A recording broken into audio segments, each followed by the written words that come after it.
ASM info viewers அனைவருக்கும் வணக்கம். நான் உங்கள் டாக்டர் ராஜலக்ஷ்மி, சித்த மருத்துவர்.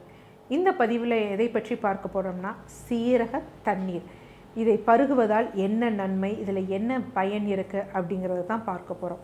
முதலில் சீரகம் அப்படின்னாலே சீர் அகம், நம்ம அகத்தை சீராக வைப்பதற்கு பயன்படக்கூடிய ஒரு விஷயம். ஸோ யூஸ்வலாக இது என்ன பொட்டானிக்கல் நேம், தாவரவியல் பெயர் சொல்லுவாங்கன்னா கியூமினம் சைமீனம் அப்படின்னு சொல்லுவாங்க.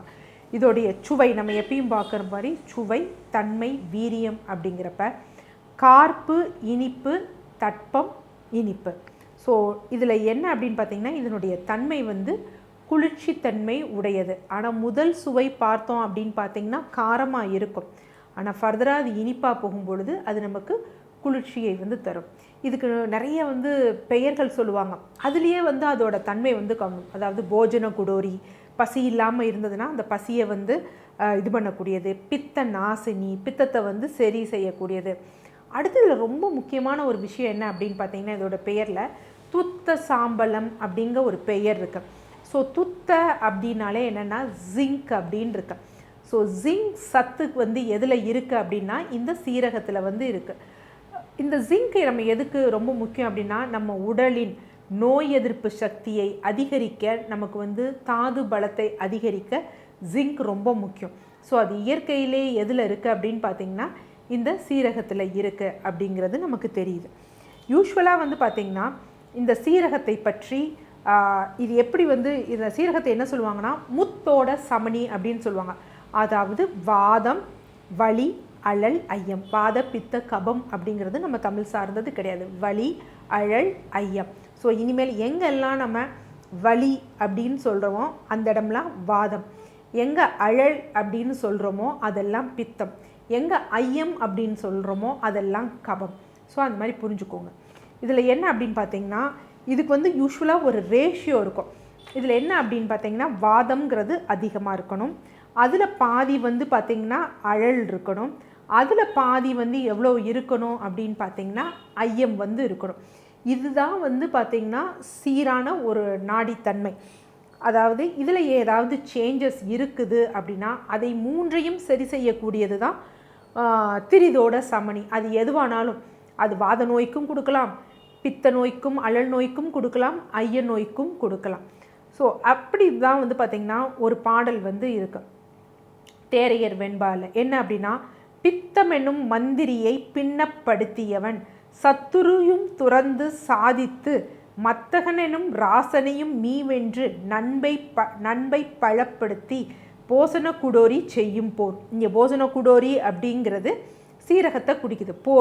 போர் புரிந்து எப்படியெல்லாம் சரி பண்ணுது அப்படின்னா, பித்தம் என்னும் மந்திரியை பின்னப்படுத்தியவன். ஸோ நார்மலாக இது என்ன பண்ணும், பித்தத்தை என்ன பண்ணும் அப்படின்னு பார்த்தீங்கன்னா சீராக வைத்திருக்க உதவும். ஆனால் பித்தம் ஜாஸ்தியாக இருக்கும். அந்த இதை அந்த மந்திரி எப்பயுமே முன்னாடி இருக்கக்கூடாது, மந்திரி பின்னாடி தான் இருக்கணும்.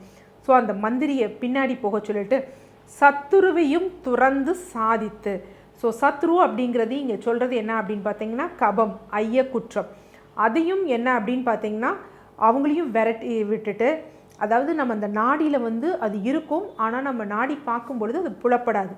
ஸோ அதையும் துறந்து சாதித்து மத்தனெனும் ராசனையும் மீவென்று, அதாவது ஐய குற்றம், அது வாத குற்றம். வாத குற்றம் இங்கே எப்படி சொல்கிறாங்கன்னா யானைக்கு மாதிரி.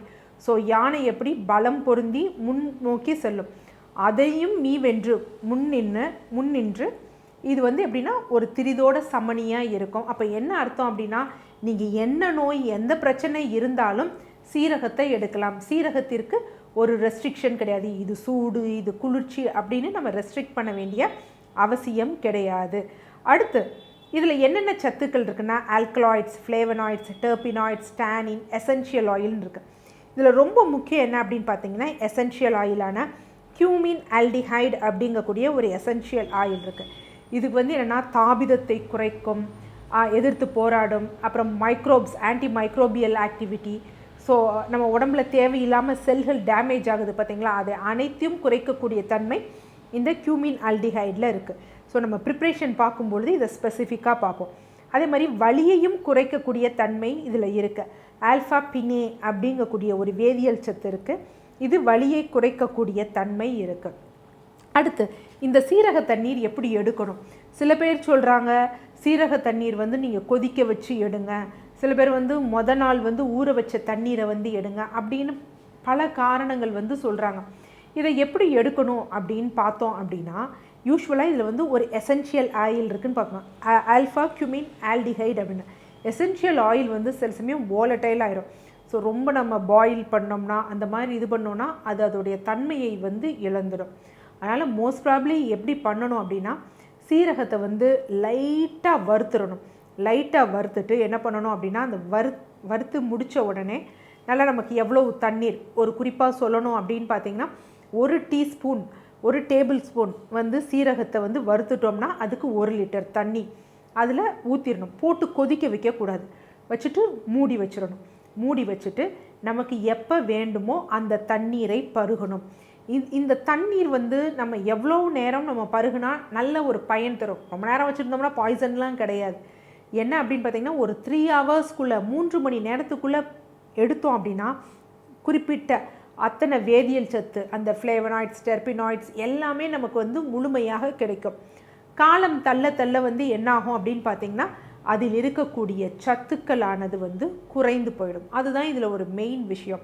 நான் நைட்டு கொதிக்க வச்சு நான் எடுக்கிறேன் அப்படின்னா, இல்லை நைட்டெல்லாம் ஊற வச்சு எடுக்கிறேங்கிறது பெரும் பயன் கிடையாது. ஸோ லைட்டாக ஒரு ரோஸ்ட் பண்ணிவிட்டு 1 லிட்டர் தண்ணி அதில் ஊற்றிட்டு உடனே ஆஃப் பண்ணிடணும். ஆஃப் பண்ணிவிட்டு அந்த தண்ணீரை வந்து 3 மணி நேரம் வைத்து பருகலாம்.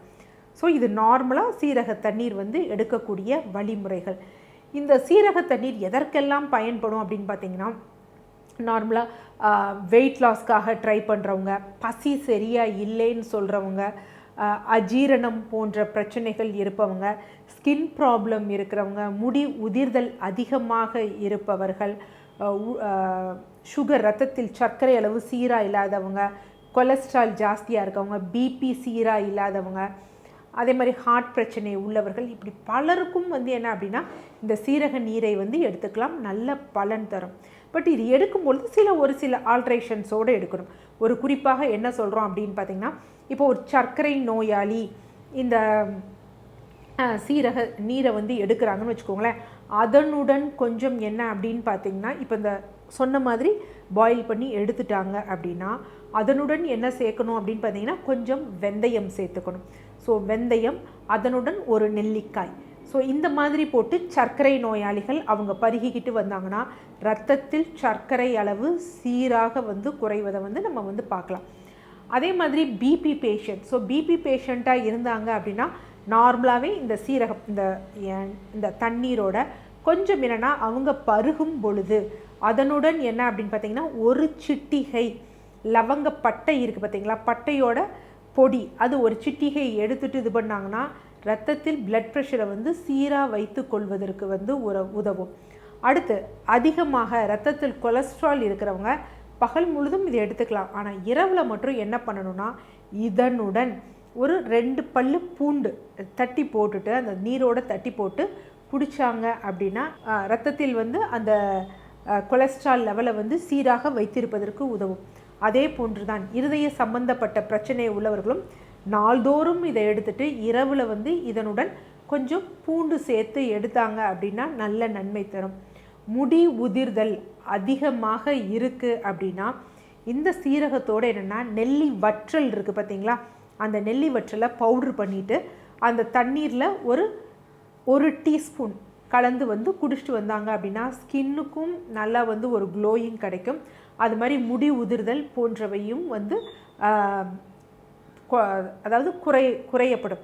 அடுத்து வெயிட் லாஸ்க்காக ட்ரை பண்ணுறவங்க, குறிப்பாக இன்டர்மீடியன்ட் ஃபாஸ்டிங்காக ட்ரை பண்ணுறவங்க, நீங்கள் க்ரீன் டீயோ இல்லை மற்ற ப்ளைன் வாட்டர் எடுக்காமல் அந்த எந்த டயத்தில் நீங்கள் உணவு உண்ற டயத்தில் போக அந்த மிச்சம் இருக்க டயத்துக்கு வெறும் தண்ணீர் பருகாமல் இந்த சீரக நீரை வந்து பருகிட்டு வந்தீங்க அப்படின்னா நல்லா வந்து உங்களுக்கு வந்து டீடாக்சிஃபை ஆகும்.